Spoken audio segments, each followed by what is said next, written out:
Hello friends and welcome to this video. Here we are having the topic from chapter 7 that is titled as Wavelet Transform while learning advanced digital signal processing as a subject. So after formal introduction to the wavelet family in the first 4 videos of this chapter, now for understanding the mathematical background behind the development and popularity of wavelet theory, we are having a focus on Fourier tools, and that too from geometrical point of view. So the first representative from the Fourier family we have addressed that it was Fourier series. Thereupon we have seen orthogonality and orthonormality conditions. So one more representative from the Fourier family we are going to discuss here. It may be a quite revision for you if you have already covered it into the signals and system. So Fourier transform is that representative, and first of all we shall see what exactly the continuous form of the Fourier transform is there, hence this topic. So let us begin to see the details of continuous Fourier transform, and then step by step we shall switch to the wavelet tools. So let us begin with the topic.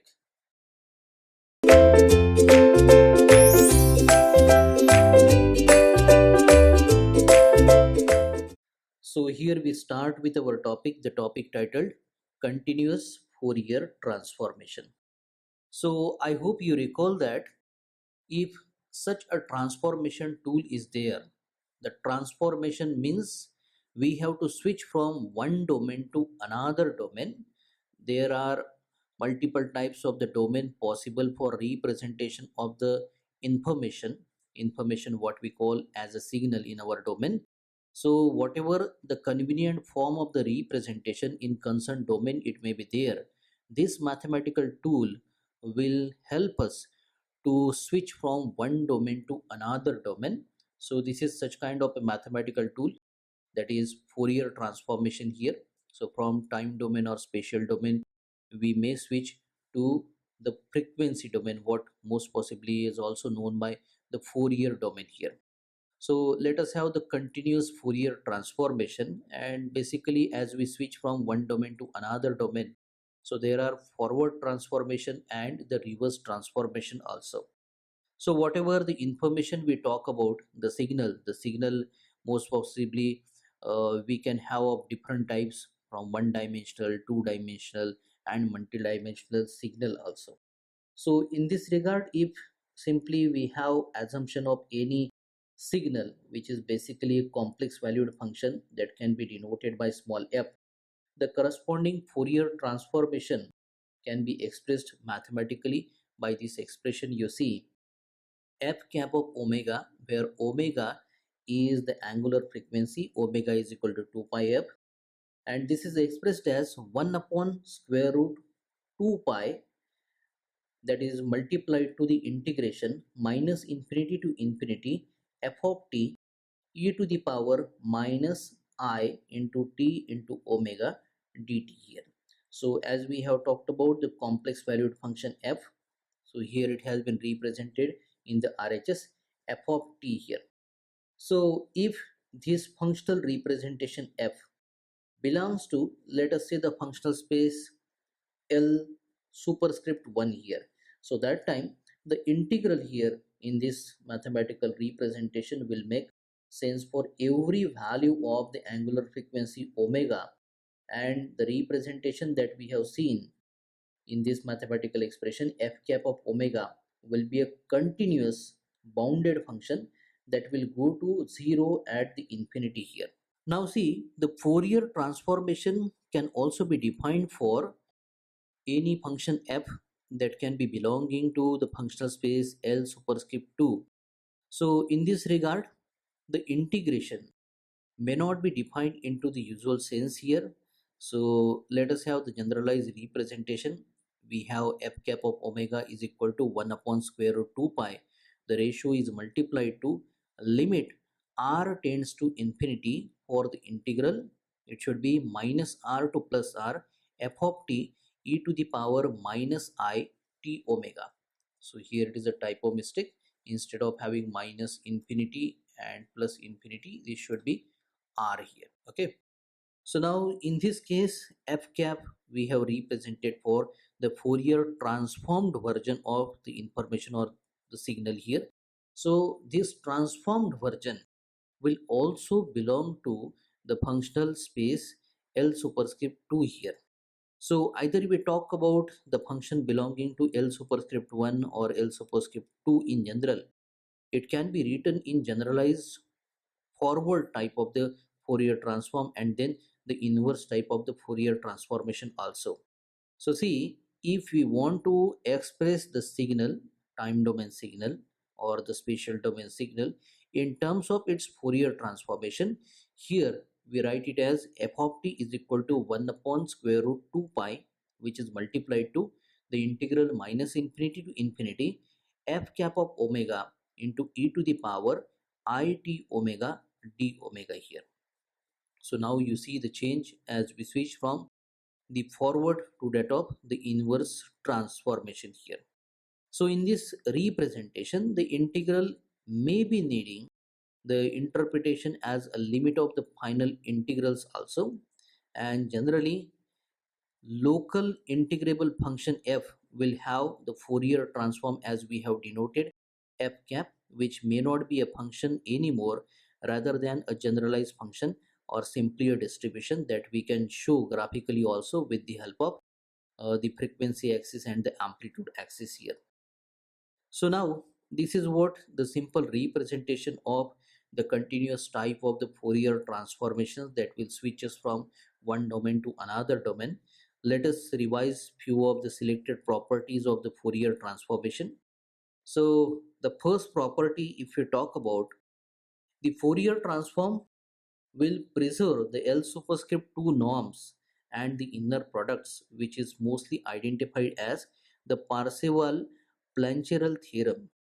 So if we have the functional representation f and another one g belonging to L superscript 2, the functional space, so that time the inner product of the functions and the Fourier transformed versions of the same functions is equal here.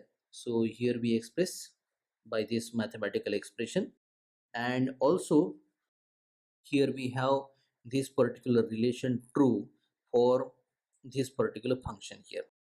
Now next property can be discussed as the Fourier transformation turning convolution into the multiplication and vice versa, which is the most popular property of the Fourier transform, and it is the reason because of which Fourier transform is also the most popular tool in the signal processing domain here. So if again we have the two signal representations small f and small g here, so we know that the convolution into the time domain is nothing but the product or the multiplication of their Fourier transformed versions and vice versa here.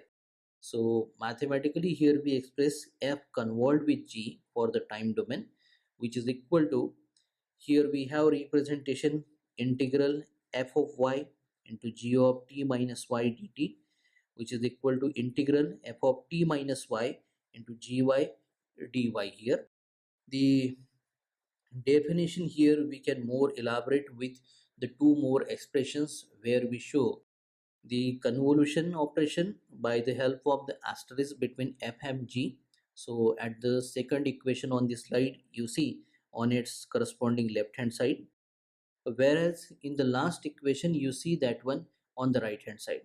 The mere multiplication either can be shown with the help of a dot, or there it is no requirement of any symbol between the two functional representations.